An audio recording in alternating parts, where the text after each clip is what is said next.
Welcome. And where are we today? We are in Washington, D.C. Really amazing city layout. And I had seen this in the past. And this was originally proposed as some kind of Masonic, satanic layout of Washington, and that being the reasoning. And even then, I really didn't buy it. And for what purpose? To make a giant pentagram. And these days I see it completely differently. I might actually have some idea of what purpose, and it has nothing to do with Masonic ideas. And this grid really showing itself to be some sort of a machine. And these buildings also showing themselves to have technological functions. And everything interconnected. And it really seeming very, very obvious when we have a look at this city from above.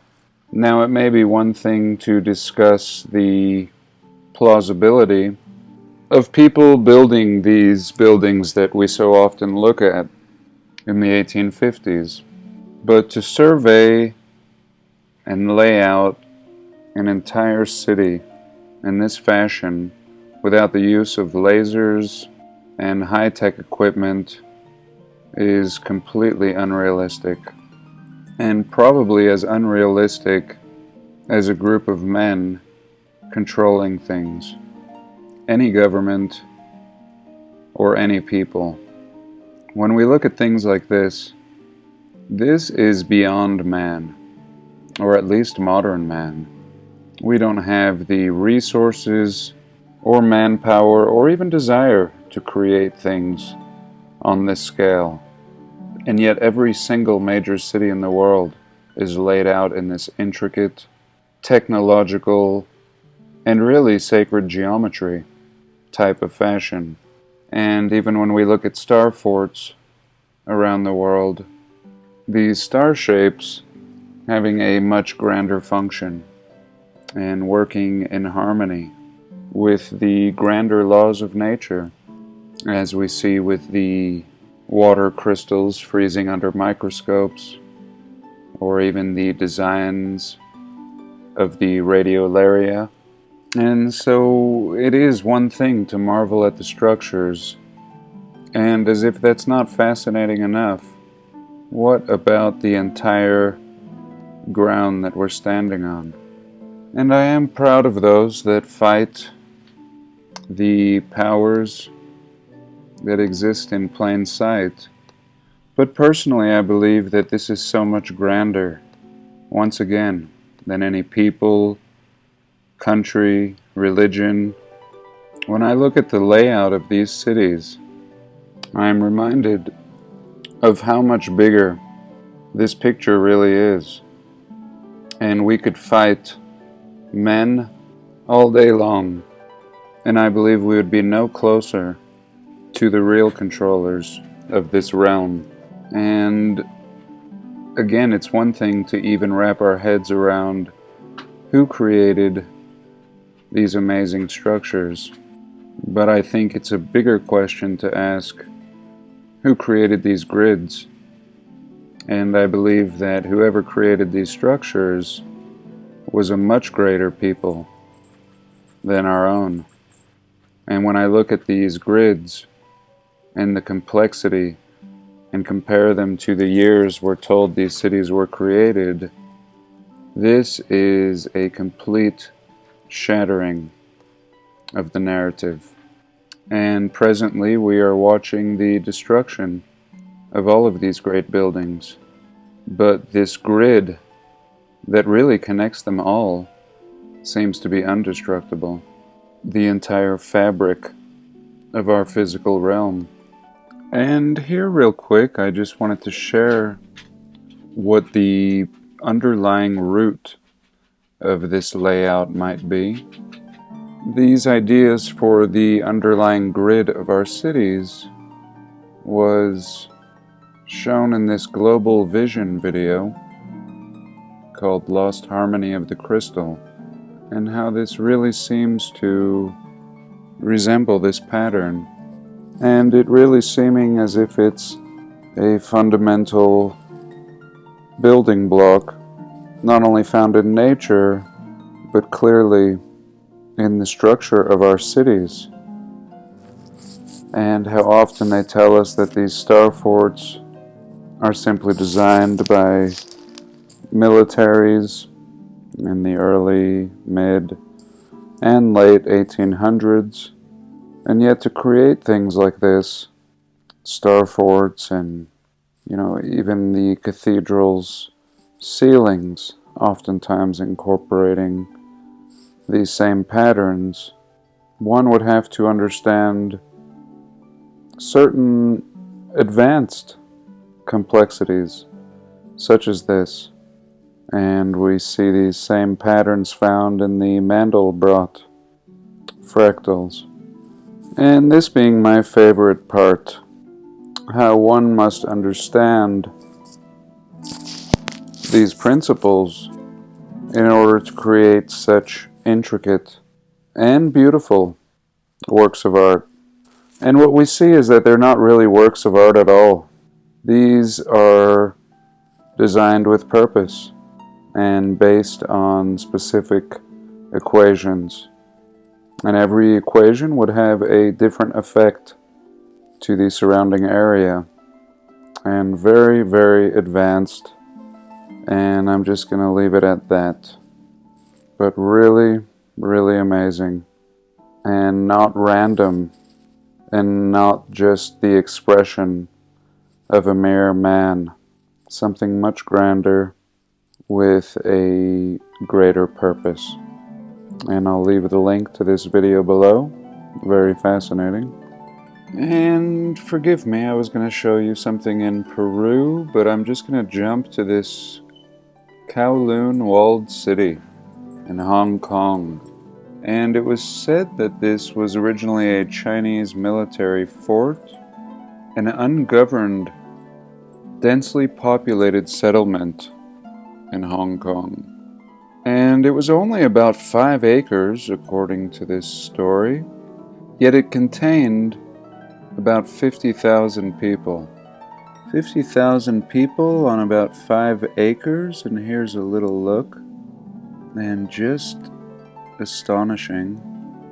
And eventually this city was demolished in the late 1980s, and I've just never seen something like this. Very, very strange.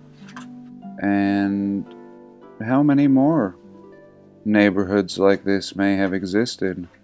This reminding me of Star Trek and the Borg. And this is very Borg-like.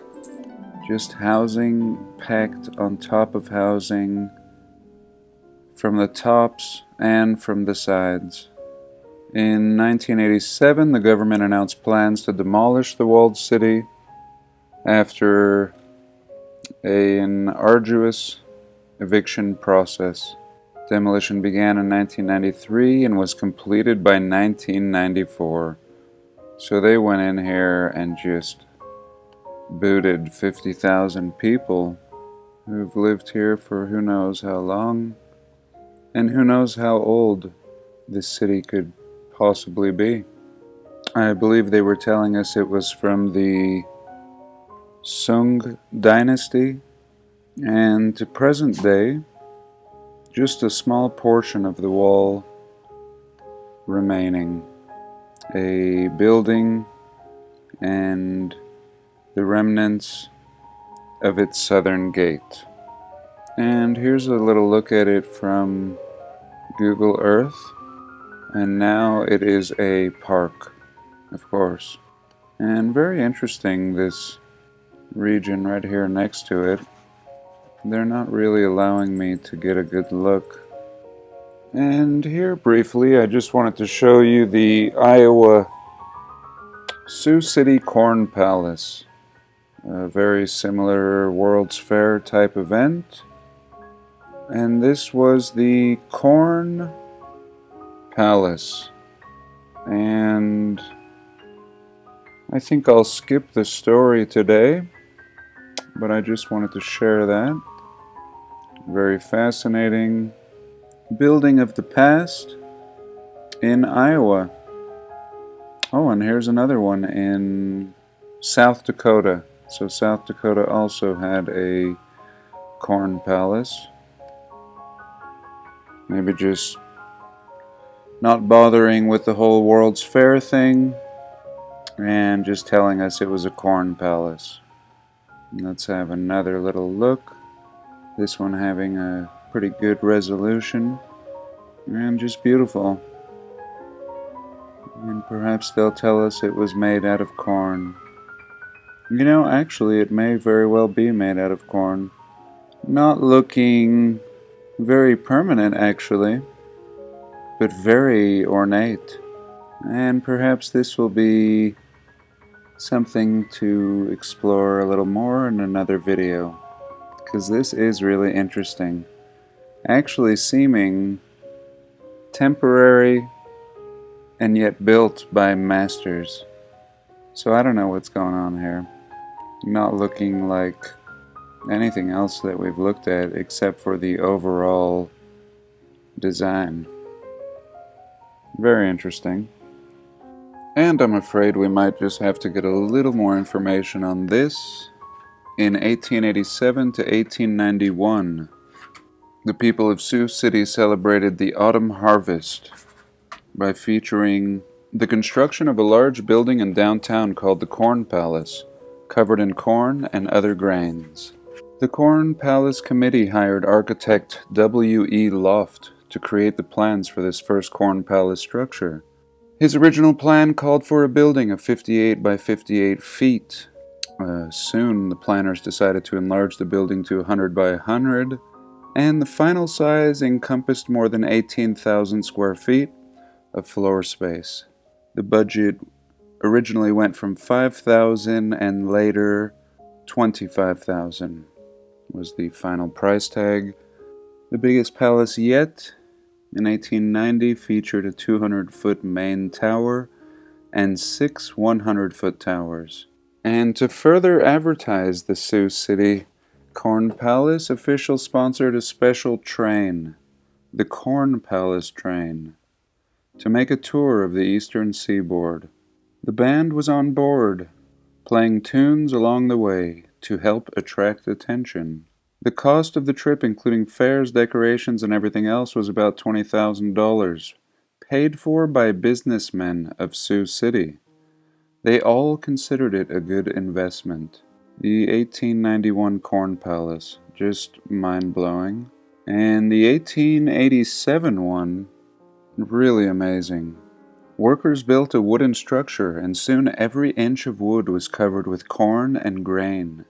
Ears of brightly colored Indian corn were sliced and nailed into fancy patterns. Even sorghum and cattails were used in various designs. Then, with little time left, attention was turned to the interior of the palace. The Corn Palace officials solved the problem by inviting the women of Sioux City to come and complete the work. The ladies responded with enthusiasm, and soon the Ladies' Decorative Association was formed. The women were divided into 12 work groups, and the palace divided into 12 sections. The ladies went to work. The whole Corn Palace started snowballing. The people were indeed a little corn crazy.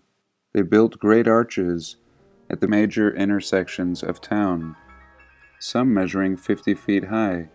Each of these arches was lit with gas lights, covered with different colored glass globes.